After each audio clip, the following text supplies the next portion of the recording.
Hello, hello, wherever you are. So, wherever you are, I am hoping that you are having fun. If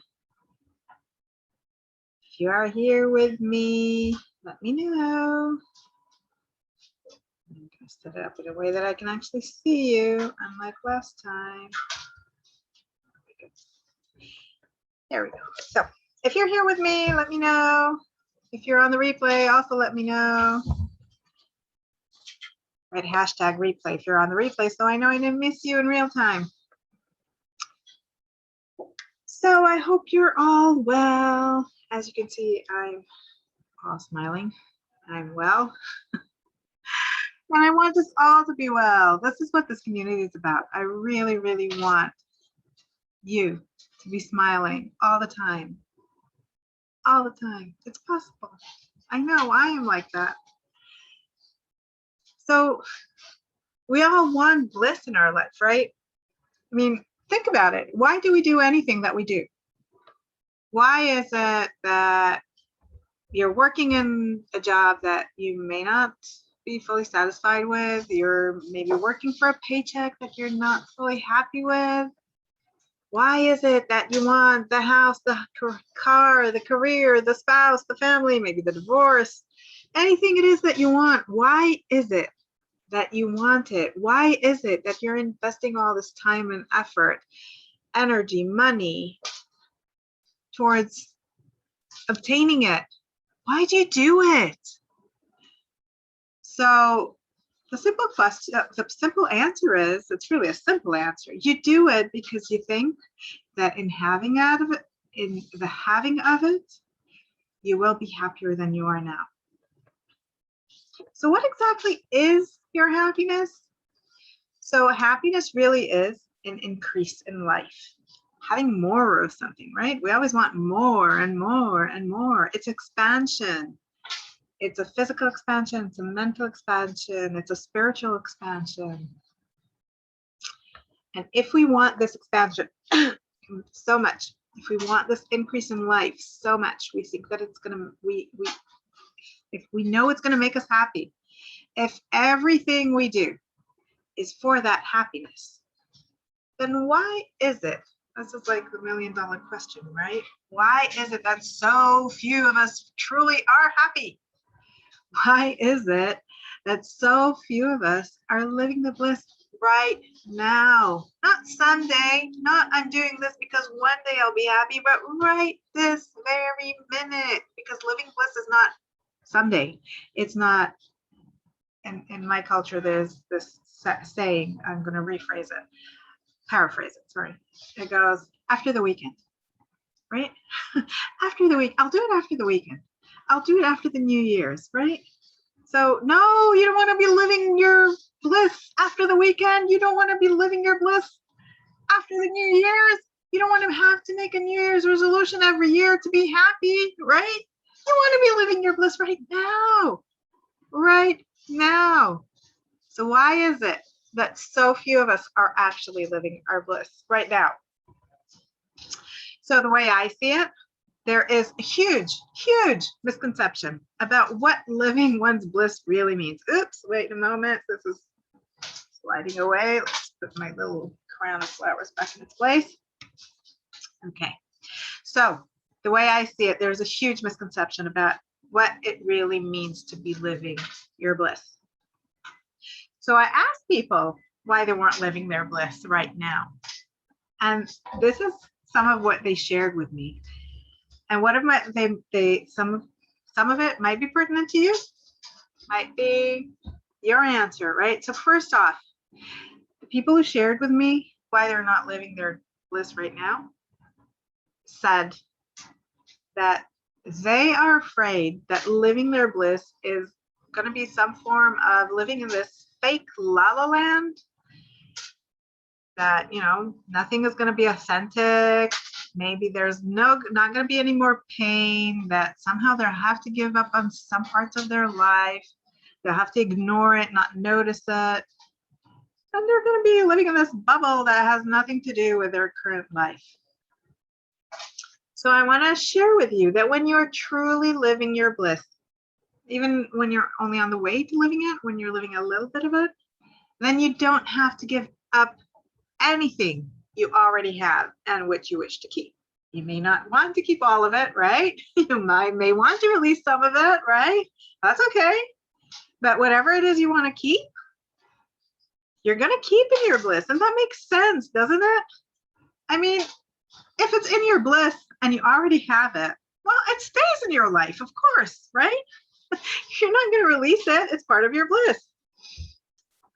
And what about that pain that you might be experiencing? You know, that people don't want to give up on pain. It turns out in my survey that many people equated their painful emotions with their humanity. You know,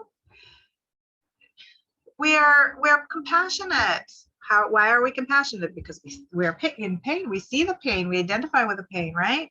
We're sad. We're grieving. We're loving. All of these, even love, right? It could be related to pain. We see someone in pain and we love them. We immediately feel their pain, right? We identify with them. It's because we love them. So in other words, the people in my survey, they feared that if they lived their bliss and never experienced pain again, they would actually lose a part of the humanity, that human part that holds the compassion or is able to grieve or recognize loss. So if you are living your bliss, truly living your bliss, right? Authentically living your bliss, then you would retain every bit of your humanity that you already hold and express, right? You wouldn't be losing any of it. In fact, you would actually increase that capacity rather than lose it altogether. Because when you are living your when you are living your bliss, then you still see the world for whatever it is that you see it now. You will still experience the ups and the downs of your own personal life, right? But what will also happen when you're living your bliss is that you won't feel helpless or hopeless in the face of contrast. You will experience the contrast. Yes, it will still be there in your life, but it will become a completely different experience for you. It will no longer cut as deep as it does. It will no longer rattle you and shake you and feel like the rug has been pulled out from under your feet, right? And it won't shake you up anymore like it might be doing today. And if you are afraid that in some way this means you're going to be losing your authenticity, then no. I mean, you're living your bliss, right? You're living your bliss. You're going to be living more authentically. You are going to increase your authenticity because you will be able to express yourself in ways that are far more aligned with the whole of who you are, with who you truly are, with your true authentic self, right? So you will not have to let go of any people in your life whom you wish to keep, right? And you will be able to transform. You're living your bliss. If there are relationships in your life that you don't like the way that they are right now, but you don't want to relinquish them, you don't want to release them, then you'll be able to transform them. You'll be able to transform them to better match your true authentic self. And you won't have to give up on any achievements that you have attained so far in your life. And you won't have to give up on any part of you that you wish to retain. In fact, the most curious thing about living your bliss, can you guess what the most curious thing about living your bliss is? You don't have to change at all in order to live blissfully. Isn't that super, super strange? We always think, oh, I'm going to have to change the house. I'm going to have to change the car. I'm going to have to change this. I want to change that. I'm going to have this. I'm going to have that. No, you don't have to change to be living your bliss. Your bliss has nothing to do with your circumstances. Living your bliss means being you, exactly as you are, however you are, wherever you are, and whenever you are. No transformation is required. Nothing is broken that needs to be fixed. Nothing is amiss. No piece of you is missing from who you currently are. When you're truly living your bliss, it means you can start living your bliss right now. And it doesn't matter what your starting point is. And it doesn't matter what circumstances are present in your life right now.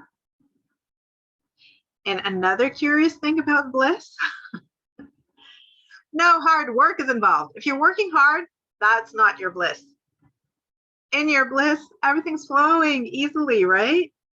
So if you're working hard, that's not your bliss, and no hard work is involved in living your bliss. And you don't have to change your dreams. You don't have to relinquish any dreams. In fact, when you're living your bliss, that is the one thing you will never be asked to do. You will always be asked to not do. Do not give up on your dreams. They are your bliss.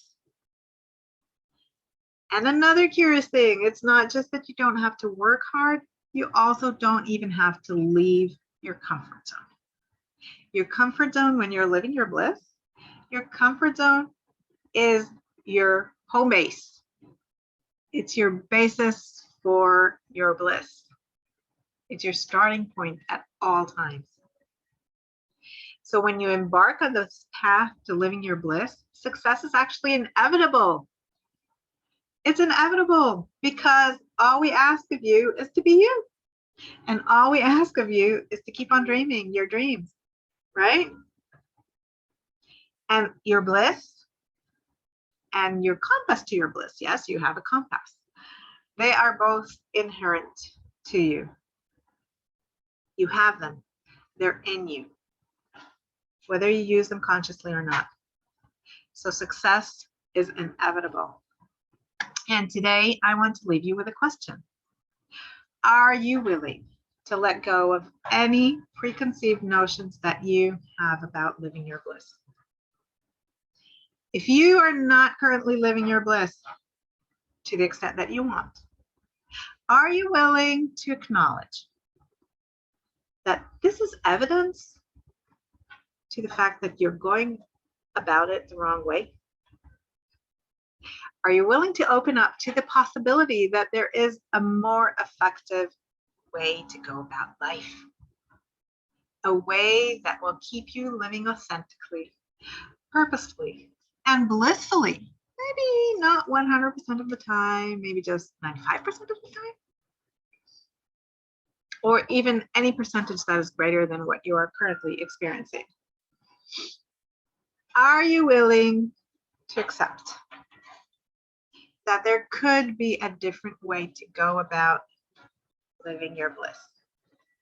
A way that will yield more blissful moments more frequently and for longer durations of time.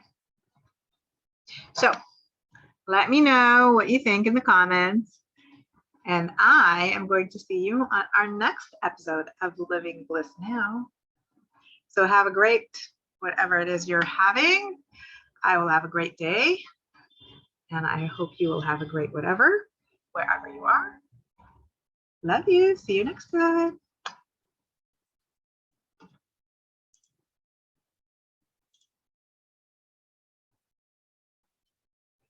And in a moment, I'll actually find where to disconnect. There we go. See you.